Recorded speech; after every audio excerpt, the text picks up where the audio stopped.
Um grande abraço para você que está ligado aqui na Gol. O assunto é a Série D do Campeonato Brasileiro. Pois é, já sabemos os 8 times, o top 8 da Série D, as equipes que chegam às quartas de final, que já estão por lá para definir os 4 finalmente que vão subir. Já temos as 8 melhores equipes da quarta divisão do futebol brasileiro. Você gosta desse tipo de vídeo? Então deixa o seu like, se inscreve aqui no canal e não deixe de comentar. Fala aí o seu time do coração, para quem que você está torcendo, especialmente nessa Série D. Às vezes o seu time não está aqui, mas tem o time da cidade, do estado, enfim, comente, faça a sua análise, quem que você acha que vai subir os 4 que finalmente vão chegar na Série C. Agora tá mais fácil, só tem 8, agora dá pra saber.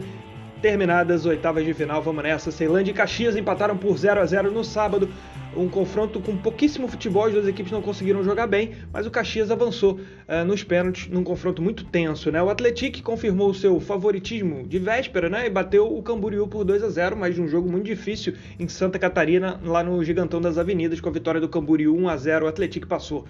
Nacional e Bahia de Feira fizeram um épico também lá no Colina, 3-2 para o Nacional. O Nacional ficou com um homem a menos, o Bahia de Feira segurou a vitória, depois o Nacional partiu para a virada quando se igualaram os jogadores em campo. Um jogo espetacular. O MAC fez história contra o Retrô.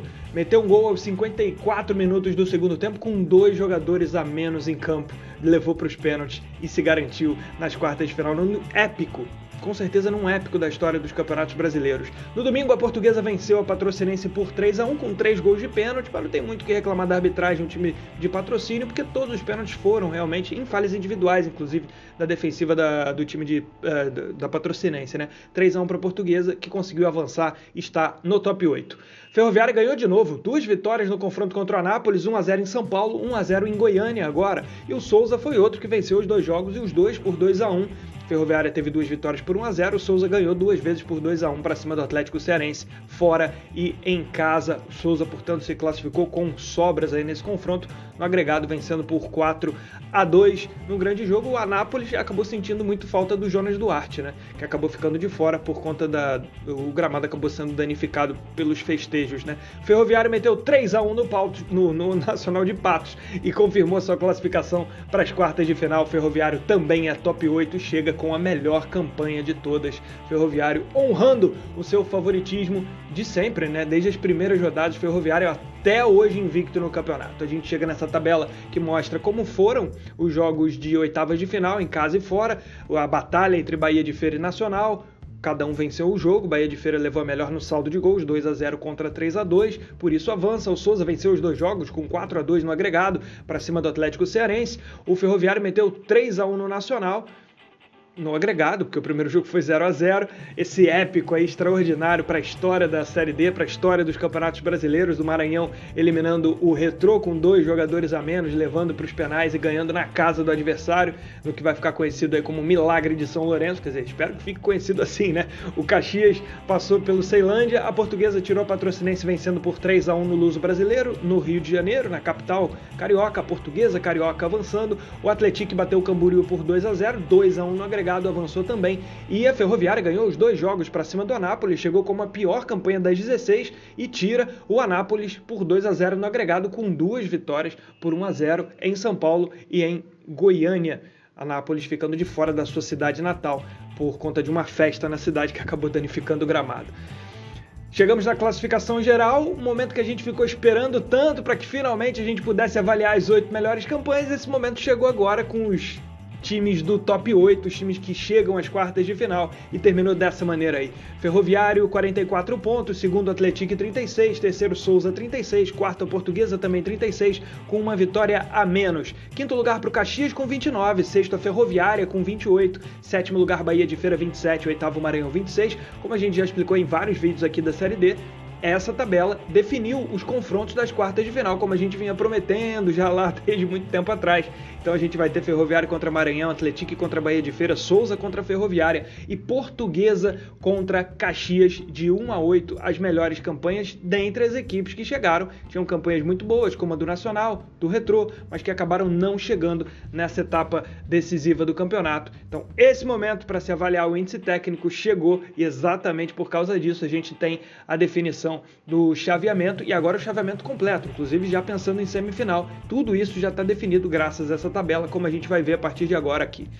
Chaveamento, primeiro do lado da esquerda, Ferroviário contra MAC, Ferroviário contra o Ferrão, contra o MAC, Ferroviário contra Maranhão e Portuguesa e Caxias. O vencedor desses dois confrontos se enfrentam na semifinal, mas nesse momento o principal confronto chegou, que são as quartas de final. Os 4 que avançarem vão subir de divisão para a Série C. Do outro lado, Atlético contra Bahia de Feira, Souza contra Ferroviária. A gente pode ter um Ferroviário contra Portuguesa, um Atlético contra Souza na semifinal, mas todo mundo está na disputa aí, o MAC, o Caxias, Bahia de Feira, a Ferroviária também, que vem numa ascensão extraordinária nessa reta final. Então esse é o chaveamento e a gente vai agora falar exatamente das quartas de final. O top 8 se enfrentam nos mata-matas. O top 8 se enfrenta nos mata-matas. A gente tem aí Maranhão contra Ferroviário, primeiro jogo no Castelão de São Luís, segundo jogo no Presidente Vargas.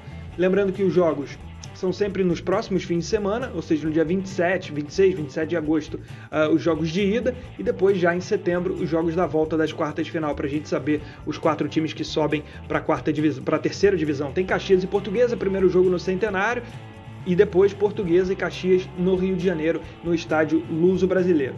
Os vencedores desses confrontos vão se enfrentar na semifinal. Então a gente tem uma perna aqui definida, um chaveamento claramente definido. E do outro lado tem Bahia de Feira e Atlético, primeiro jogo na Arena Cajueiro, Atlético contra Bahia de Feira, com o segundo jogo lá em São João del Rei, Minas Gerais. E fechando, a Ferroviária recebe o Souza na Fonte Luminosa e depois Souza e Ferroviária lá no Marizão, na Paraíba. Então esse é o chaveamento, jogos em casa e fora das 8 equipes melhores dessa Série D da quarta divisão. São essas 8 que lutam pelas 4 vagas na Série C. Heron, do Caxias, aparece com 12 gols, também com 12 Marcelo Toscano, da Portuguesa, fez hat-trick na rodada. O Pablo Tomás, do Operário, tem 12, e com 9 gols aparecem Tony Hulk, do Vitória, e Ciel, do Ferroviário. Esse foi o resumo da Série D do Campeonato Brasileiro, encerrada a fase de oitavas de final. Só sobraram 8, são as equipes que chegam às quartas de final. Essas 8 lutam pelas 4 vagas, as equipes que vão subir para a Série C do ano que vem. Só falta um mata-mata para garantir o acesso a 2 jogos do Paraíso, mas quem quer ganhar o título e levantar troféu é muito importante. A Série D vale muito, é um campeonato nacional, é um campeonato brasileiro, ainda tem um bom caminho aí pela frente, ainda são 6 jogos até o campeonato, até o título. Gosta desse tipo de conteúdo? Deixa o seu like, se inscreve aqui no canal e não deixe de comentar. Fala aí o time do seu coração ou o time que você está torcendo nessa reta final de Série D e também, claro, o seu palpite, a sua análise, muito importante pra gente. Clica aqui do lado para saber mais detalhes de Série C, Série D, todas as divisões do futebol nacional, acompanhamos por aqui. É isso, turma, um grande abraço.